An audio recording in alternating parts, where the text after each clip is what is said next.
La mort d'un patient qui aura attendu près d'une heure les services d'urgence, même si selon l'hôpital, dès le premier appel de la famille, il était sans vie. Cette affaire repose la question de la compétence entre SAMU et pompiers. Le capitaine du chimiquier Beau Eagle donne sa version des faits. On en sait désormais davantage sur les circonstances de la disparition du chalutier et des marins à bord. L'officier a été entendu par les enquêteurs près de Rotterdam. Examen de conscience au programme de l'université d'été du PS avant de reconstruire, faire l'état des lieux 4 mois après les défaites électorales. Il y a 5 ans, la princesse Diana était victime d'un accident mortel sous le tunnel de l'Alma. 5 ans de procédure judiciaire, même si l'essentiel du dossier est bouclé.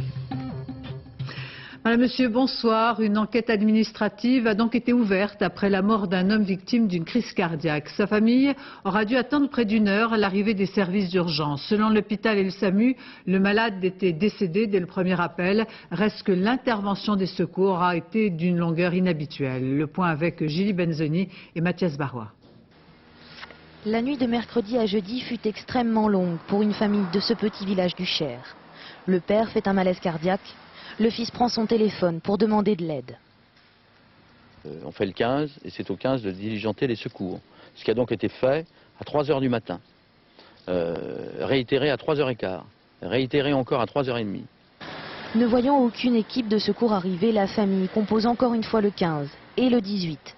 Les pompiers arrivent, mais trop tard. Tout repose à cet instant sur le médecin qui reçoit les appels. Une enquête administrative a été ouverte pour tenter d'expliquer ce délai d'1 heure avant l'arrivée des secours.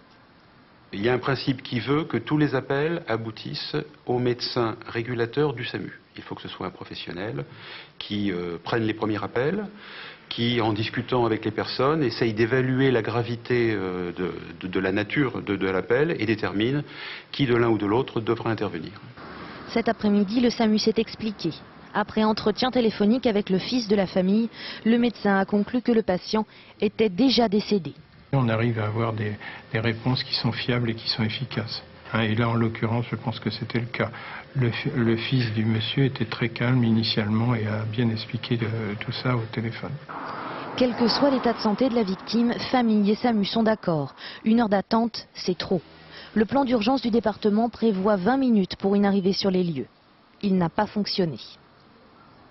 Le décès de ce patient souligne une nouvelle fois la répartition souvent floue des compétences entre SAMU et pompiers. Quel numéro composer en cas d'urgence? Le 15 pour le SAMU et le 18 pour les pompiers. Un numéro unique d'appel a même été instauré, c'est le 112 qui est censé réguler le système. Mais selon les départements, les missions d'urgence sont différemment réparties. Voici comment fonctionnent SAMU et pompiers à Mulhouse. Christophe Nédart et Cécile Tuillier. 16 h, le SAMU de Mulhouse vient d'être appelé pour une intervention. Dans la voiture, un médecin urgentiste, une infirmière et un pompier professionnel. D'autres pompiers sont déjà sur place.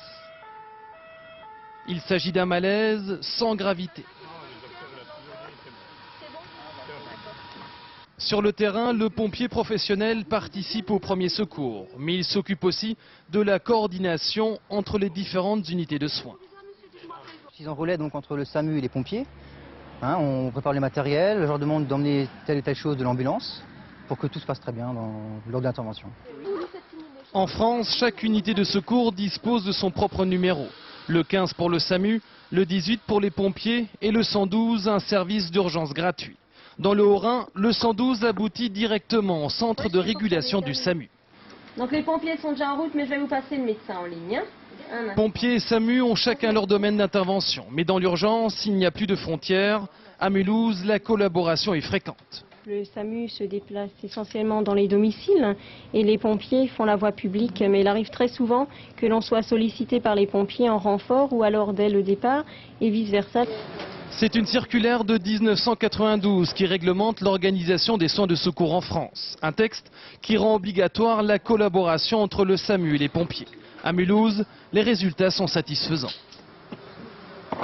Cette complémentarité est importante parce qu'elle apporte plus d'efficacité sur le terrain. Nous prenons des patients en charge en commun et l'un et l'autre apportent une efficacité supplémentaire à chaque service. Aujourd'hui, Mulhouse fait presque figure d'exemple. Une organisation qui permet de limiter certaines défaillances dans les soins d'urgence. À Toulouse, le président de Total Finaelf, après une rencontre avec les salariés de l'usine AZF, affirme qu'une solution sera trouvée pour chacun. Thierry Desmarais réfute par ailleurs les conclusions des experts parlant d'accidents chimiques et a demandé à différents spécialistes français mais aussi européens de poursuivre leurs investigations. Les associations des victimes pour leur part se disent déçues un an après la catastrophe. Du nouveau dans l'affaire Rumsas, la femme du cycliste lituanien est toujours en prison après la découverte de produits dopants et masquants dans sa voiture. Aujourd'hui, c'est un nouveau témoin à charge, qui a fait sa déposition. Reportage Benoît Gadret, Jean-Claude Martin. Pour la deuxième fois depuis un mois, Edita Rumsas a été entendue par le juge d'instruction. 3 heures d'audition pendant lesquelles la femme du coureur cycliste a maintenu sa version des faits et nié tout trafic de produits dopants. C'était une longue audition qui a été utile pour la vérité et qui, je l'espère, le sera également pour sa mise en liberté rapide. Alors sur quoi a porté cette audition? Sur le dossier, voilà, on n'a rien à dire. Rien à dire en particulier sur les questions posées par le juge d'instruction concernant un élément nouveau du dossier. Le 24 juillet dernier, alors que le Tour de France fait étape à La Plagne, le véhicule d'Edita Rumsas tombe en panne à proximité de la station. Le garagiste appelé à l'aide raconte que 2 hommes accompagnent la jeune femme. L'un d'eux, un Italien, semble très énervé à l'idée qu'un inconnu approche le véhicule. Il refuse que la voiture soit remorquée. Il exige une réparation rapide sur place. Cette attitude étonne le garagiste qui, plus tard, en voyant la voiture et sa conductrice dans les journaux, fera le rapprochement. Ce matin, Edita Rumsas a révélé l'identité de l'homme en question. Selon Maître Varro, joint ce soir, il s'agirait du patron de l'équipe Lamprey, l'autre accompagnateur étant un technicien. L'avocat d'Edita Rumsas minimise la portée du témoignage de ce garagiste qu'il considère sans intérêt. Mais pour les enquêteurs, il en est tout autre. Ils vont désormais s'intéresser davantage aux dirigeants de l'équipe italienne. Après le naufrage du chalutier français prôné par le chimiquier Bo Eagle, le commandant de bord raconte sa version des faits. Il a été entendu par les enquêteurs dans la banlieue de Rotterdam. À sa déposition s'ajoute celle d'un officier de quart dont l'audition éclaire davantage les circonstances du drame. Reportage Loïc Delamornay, Sylvain Daubat. Sur la coque du Bo Eagle, analysée par les enquêteurs, les impacts sont multiples et les traces de frottement impressionnantes, témoins de la collision. Pourquoi certains membres d'équipage ne se sont-ils pas rendus compte de la gravité de la situation? Dans quelques heures, la police norvégienne décidera de leur sort. Voici le capitaine Reidar Egås, 52 ans. C'est le commandant du Bo Eagle depuis 7 ans déjà. Il est accompagné de son commandant en second, c'étaient les 2 seuls Norvégiens à bord. Entrent maintenant les 2 marins philippins, notamment le chef de quart, c'est lui qui était à la barre la nuit du drame. Nous sommes dans un hôtel et cette salle de réunion a été transformée en cour d'audience. Autour des 4 témoins, la direction de la compagnie, des policiers norvégiens, des avocats. Une procédure juridique légale mais exceptionnelle. C'est la consul de Norvège à Rotterdam qui fait office de magistrat. Comme la Norvège a été chargée de l'enquête, il fallait procéder aux auditions le plus vite possible. Au regard du droit international, nous avons donc utilisé notre représentation diplomatique la plus proche, celle de Rotterdam. Il ne s'agit pas exactement d'un tribunal, il s'agit de recueillir tous les faits le plus précisément et le plus rapidement possible. Devant la cour, le Philippin a clairement reconnu qu'il avait vu le chalutier français s'approcher et qu'il avait senti la collision, un impact léger, a-t-il précisé.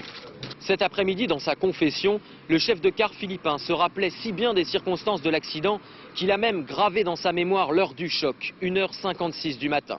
Il affirme ensuite avoir entendu des conversations radio en langue française qu'il n'a pas comprises, mais que l'écho-radar du Sistud était toujours sur ses écrans. Alors, rassuré, il a fini son quart, puis est parti se coucher, sans jamais alerter le commandant.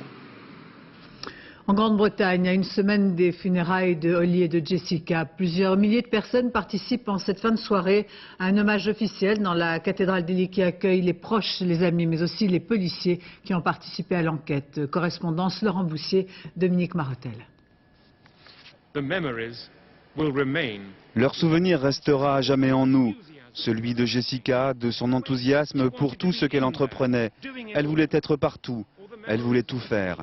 Et celui de Holly, l'enfant parfaite, qui aimait tant la danse et le football. Célébrer leur vie et non pas leur mort, c'était la volonté des parents de Holly et Jessica.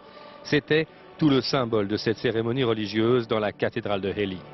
2000 personnes invitées, des parents, des amis, des habitants de Surham, des policiers proches de l'enquête, qui depuis 4 semaines sont en contact permanent avec les familles.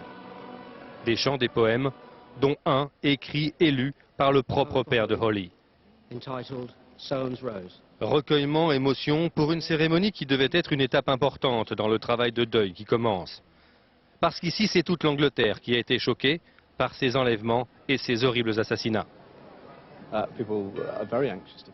Les gens attendent avec impatience de savoir ce qui s'est vraiment passé. Mais évidemment, avec le système judiciaire anglais, il faudra attendre le procès, si celui-ci a bien lieu. Pendant que des dizaines de milliers de fleurs, qui sont autant de témoignages, s'amoncellent autour de l'église de Soham, l'enquête, elle, continue. Les policiers ignorent encore les causes exactes de leur mort, les circonstances de leur enlèvement et surtout le mobile de leur assassinat. Le principal inculpé, Ian Otley, est toujours interné dans un hôpital psychiatrique de haute sécurité, sous la surveillance de médecins qui doivent décider s'il est capable de répondre aux questions des enquêteurs. Quant à sa compagne, Maxime Carr, elle semble être étrangère au crime commis. Mais son audition hier par les juges a permis de l'inculper de tentative d'entrave à la justice. Il y a 5 ans, disparaissait la princesse Diana, victime d'un accident mortel sous le pont de l'Alma. Depuis, se sont enchaînées les procédures judiciaires, même si le dossier qui concerne les causes de la mort de la princesse est classé. Yasmina Farber. La Cour de cassation a définitivement clos l'affaire Diana, l'accident de la route le plus médiatique du XXe siècle. Après 5 ans d'enquête, les conclusions sont simples, tragiquement banales. Seule la vitesse excessive et le taux d'alcool dans le sang du chauffeur Henri Paul expliquent le drame.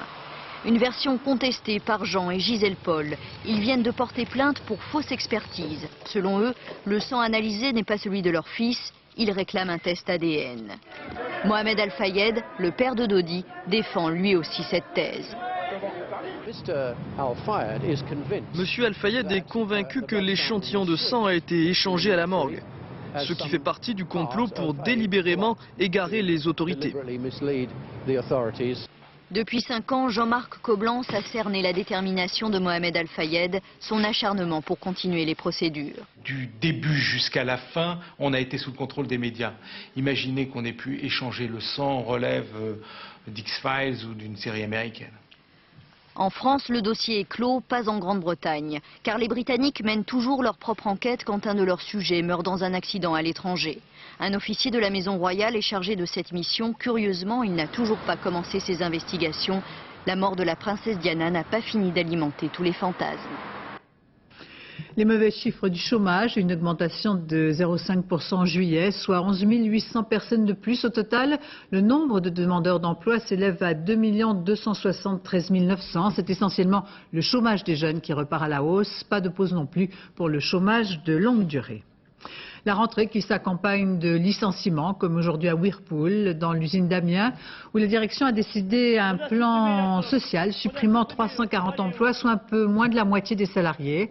L'entreprise délocalise une partie de sa production en Slovaquie. Aujourd'hui se tenait la réunion du comité d'entreprise pour examiner les reclassements possibles. Les syndicats, eux, rejettent le plan social. Et Vivendi Universal multiplie les efforts pour tenter de désendetter le groupe. Aujourd'hui, c'est le portail internet Vis-à-Vis qui a été vendu. Vivendi Universal qui cède également le groupe Express Expansion. Le tout pour 450 millions d'euros. On est toujours loin des milliards nécessaires pour remettre le groupe à flot. Vincent Fourcade, Dominique Bonnet. Un chèque de plus de 300 millions d'euros et l'Express, l'Expansion plus une dizaine d'autres magazines changent de propriétaire. Aujourd'hui encore, dans l'escarcelle de Vivendi, ces titres prestigieux seront bientôt contrôlés par l'avionneur Dassault. Cette vente, la première depuis l'arrivée de Jean-René Fourtou aux commandes de Vivendi Universal. Le nouveau PDG n'a d'ailleurs plus vraiment le choix. 19 milliards d'euros de dettes et un besoin urgent d'argent frais. Le groupe s'est ainsi engagé à vendre pour 10 milliards d'euros d'actifs en 2 ans.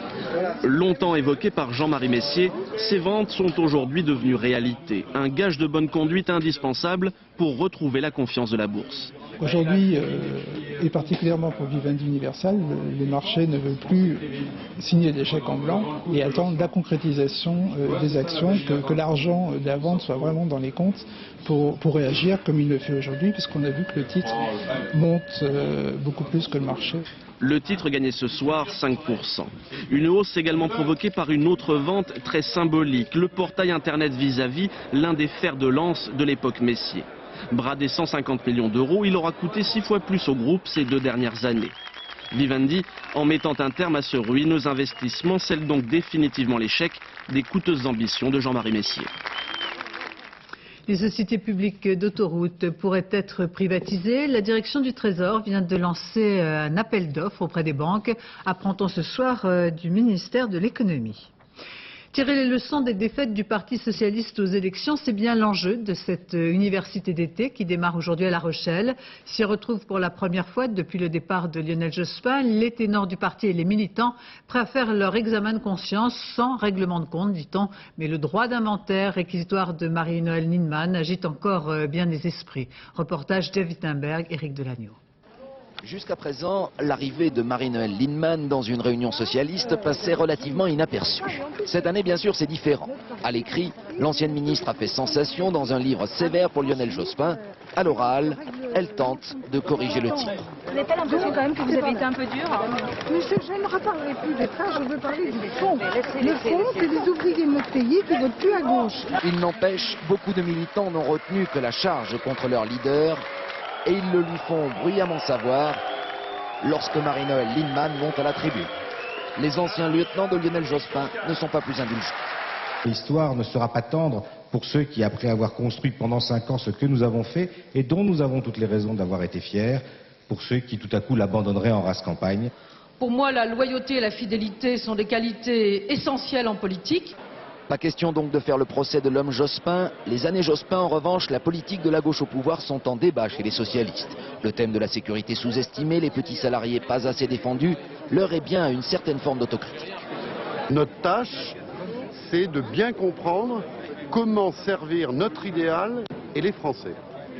Alors, il n'y a peut-être pas tout dans le bouquin de Marie-Noëlle Lienemann. Il faut peut-être qu'on cherche encore. En attendant, tout le monde prend ses marques. Laurent Fabius a défini sa vision de la gauche moderne. Il n'oublie pas qu'il est désormais l'influent numéro 2 du parti. François Hollande, lui, tente de préserver l'essentiel, l'unité d'un parti qui fait surtout entendre aujourd'hui ses règlements de compte. En fait, le PS ne s'est toujours pas remis de ses défaites du printemps dernier. Plus anecdotique, sur le chemin de La Rochelle, dans le même train, partageant la même voiture, la rencontre de Bernard Kouchner, en route vers l'université du PS, avec Jean-Pierre Raffarin, qui, vous l'aurez compris, se rendait chez lui en Poitou-Charentes. L'ancien ministre de la Santé n'a pas hésité à inviter le Premier ministre à le suivre à La Rochelle, sans grand succès. Afin de lutter contre l'immigration clandestine et l'exploitation des êtres humains, la coopération de la France et de la Roumanie, avec l'arrivée à Bucarest de Nicolas Sarkozy, un accord entre les deux pays, permettra l'envoi de policiers français pour aider la Roumanie à contrôler ses frontières. Dorothée Cochard, André Sora. Nicolas Sarkozy inaugure un nouveau concept pour son voyage en Roumanie. Avant, on aurait parlé de durcissement de la politique d'immigration. On parlera désormais de filière positive. Les ministres de l'Intérieur français et roumains ont rapidement travaillé à l'élaboration d'un protocole. Ce protocole, signé en fin d'après-midi, comporte 3 points essentiels. Premier point, un échange de policiers entre les deux pays. Des policiers français se rendront en Roumanie et inversement pour échanger leur savoir-faire. Deuxième point, les délinquants roumains en France se verront confisquer leurs biens en Roumanie. Troisième point, le retour au pays des clandestins sera opéré par les policiers roumains eux-mêmes. Ce protocole atteste de l'entente entre la France et la Roumanie, même si leurs motivations diffèrent. Avec ces mesures, Nicolas Sarkozy affiche la fermeté du gouvernement en matière de lutte contre l'immigration. Quant au gouvernement roumain, il trouve là l'occasion de faire montre de sa bonne volonté, une bonne volonté particulièrement importante pour un pays candidat à l'Union européenne. À peine 24 heures après la déclaration de l'évêque de Saint-Denis qui demandait aux sans-papiers de quitter la basilique, c'est chose faite depuis la fin de l'après-midi. L'occupation se termine, mais le mouvement continue. Diego Garcia, Jean-Paul Chausset. Le chant du départ, peut-être. L'occupation de la basilique devrait s'achever ce soir. Si elle a donné quelques résultats pour les sans-papiers, elle a surtout provoqué des sueurs froides chez les ecclésiastiques et les politiques. La basilique nous a servi à pouvoir passer maintenant à une dimension plus nationale de notre action. Alors le problème du jour du départ n'est qu'un problème tout à fait secondaire. L'évêque de Saint-Denis ne voulait plus d'eux dans la basilique, il les a donc priés de partir dès ce week-end. Mardi dernier, une liste de plus de 1000 candidats à la régularisation a été remise au ministère de l'Intérieur. Résultat, depuis quelques jours, des centaines de clandestins font la queue près de la basilique pour se faire recenser. Pourtant, pour le gouvernement, il n'est pas question de traiter les dossiers autrement qu'au cas par cas. Le cas par cas, c'est un piège pour les clandestins. On va par exemple choisir Paul et Jacques, on va le virer. Ça, c'est le cas par cas. Et il ne faut pas sortir de la Sorbonne pour le savoir. C'est la raison qui explique qu'on veut que tout le monde soit régularisé. Le mouvement continue donc. Les sans-papiers sont maintenant appelés à agir dans tous les départements. Dimanche, une manifestation devrait partir de la basilique Saint-Denis jusqu'au parvis des droits de l'homme, au Trocadéro. Et puis, concernant la justice, 5 ans de prison pour un prêtre pédophile condamné aujourd'hui à Toulon pour agression sexuelle. Dans le Nord, la grille en fer qui avait été érigée au début du mois d'août pour séparer un quartier HLM de la ville de Douai d'une zone pavillonnaire. Cette grille qui suscitait bien des polémiques a été démontée aujourd'hui. La concertation aura finalement payé. Le maire de la municipalité de Coincy ainsi que d'autres élus locaux, encouragés par le ministère de la Ville, ont supprimé cette forme de protection contre les risques de délinquance en la remplaçant par un système de plots et de bacs à fleurs. J'en viens à cette information qui concerne tous les parents attentifs aux premiers sons, au premier babillage de leur bébé. Selon la très sérieuse revue American Science, le babillage est bel et bien une forme de langage à part entière. Il est d'ailleurs commun au départ à tous les petits, quel que soit leur pays d'origine. Delphine Orviller, Marie-Pierre Samitier. Elisa veut vous dire quelque chose. D'accord, ce n'est pas très clair, mais ne vous y trompez pas, ce babillage est bel et bien un langage. Pour le confirmer, des chercheurs américains ont étudié les mouvements de bouche de bébé et ont constaté qu'ils n'étaient pas symétriques selon son activité. Quand bébé sourit, la bouche a tendance à s'ouvrir légèrement plus vers la gauche. Traduction, c'est l'hémisphère droit du cerveau qui est stimulé, la zone des émotions. En revanche, quand bébé babille, là c'est plutôt du côté droit que penche sa bouche. L'hémisphère gauche est cette fois sollicité, la zone de la parole. Pour les chercheurs, le babillage est donc, à tes souhaits, le b.a.-ba du langage. Ils ont montré que le babillage, ce n'est pas juste un acte purement moteur, c'est déjà un acte linguistique.